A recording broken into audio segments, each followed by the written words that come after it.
Bonjour Vanessa, bonjour Sophie. Bonjour. Alors, Bonjour. on est ici pour parler de Luminea. Alors, présentez-nous Luminea. Luminea, c'est quoi?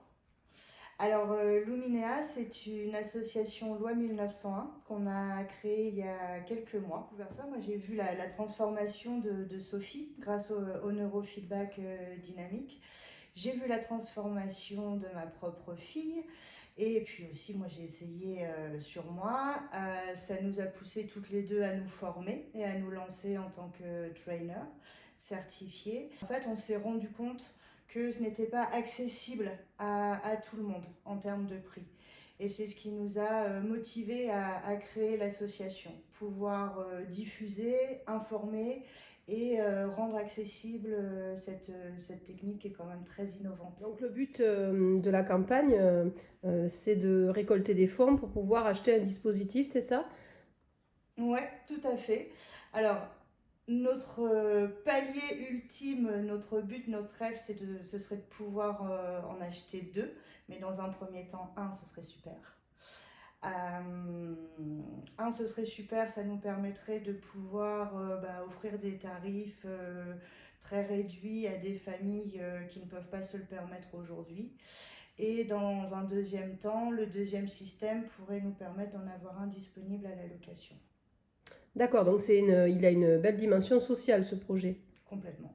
Oui, oui, c'est un projet qui permet en fait, grâce à la mutualisation, de pouvoir avoir accès à une technologie qui reste encore trop chère pour la plupart des foyers. Dans les familles, quand il y a par exemple un enfant qui a des troubles du spectre autistique, c'est toute la famille qui est impactée. Et c'est donc toute la famille qui potentiellement aurait besoin de faire des séances de neurofeedback pour pouvoir s'autoréguler, s'apaiser et aller vers plus de confort. Mais il y a aussi tous les troubles de l'apprentissage chez les enfants et chez les adultes. En fait, cette technologie a un spectre tellement large, un champ d'application tellement important que finalement, toutes les familles sont concernées par cette technologie-là. Nous, notre élan au niveau de Luminea, c'est de diffuser aux tribus, aux familles qui sont concernées par la dérégulation cérébrale. Donc ça atteint évidemment tous les enfants qui ont des 10, toutes les personnes voilà, qui ont des problèmes de mémoire, les TDA.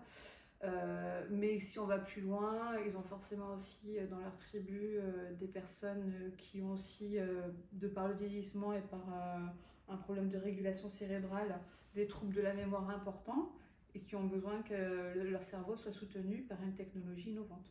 Voilà. Et non invasive et qui ne demande aucun effort, si ce n'est que d'écouter de la musique ou de regarder un dessin animé.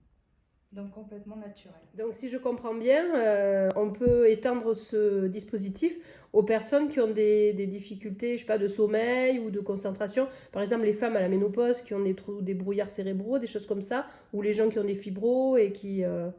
Complètement, puisque en fait, c'est remettre l'intelligence du corps à l'œuvre et soutenir un cerveau qui s'est dérégulé pour des tas de raisons qui sont liées très souvent à la physiologie ou aux épreuves qui ont été vécues dans la vie des gens.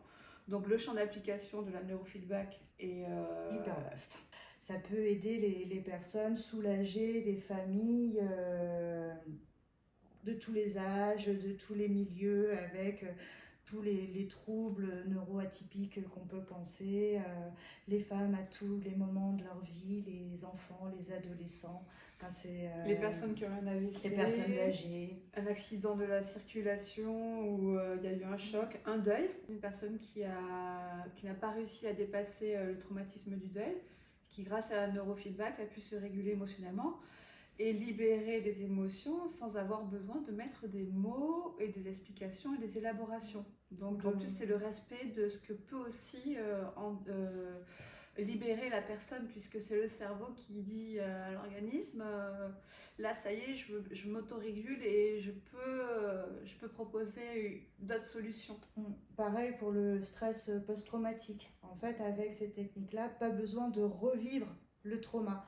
En fait, c'est juste le cerveau qui va de lui-même sortir de cette boucle traumatique en créant un nouveau chemin neuronal vers plus de souplesse, plus d'apaisement, plus de résilience. Plus de résilience. Et, moi, j'aime bien dire que c'est du yoga neurologique. Comme pour le yoga, une séance ne suffit pas. Comme le sport, c'est pas en une fois que le cerveau peut refonctionner de manière plus souple. On est bien sur des séances à répétition. Chez les enfants, ça peut aller plus vite puisqu'ils ont encore pas mal de souplesse cérébrale. Plus on avance en âge, évidemment, plus ça demande de sessions. Même si c'est toujours du cas par cas, puisqu'il y a autant de cerveaux que de personnes sur Terre, donc on a tous nos singularités. Et d'où le budget conséquent que ça demande pour pouvoir voir une réelle transformation sur le long terme. Et bien souvent, les familles ou les personnes ne peuvent se permettre qu'un certain nombre de séances, par exemple 5 ou 6, alors qu'il en faudrait 10, 20 ou 30. Et ça a été aussi cette prise de conscience qui nous a amené à œuvrer pour cette ouverture à tous.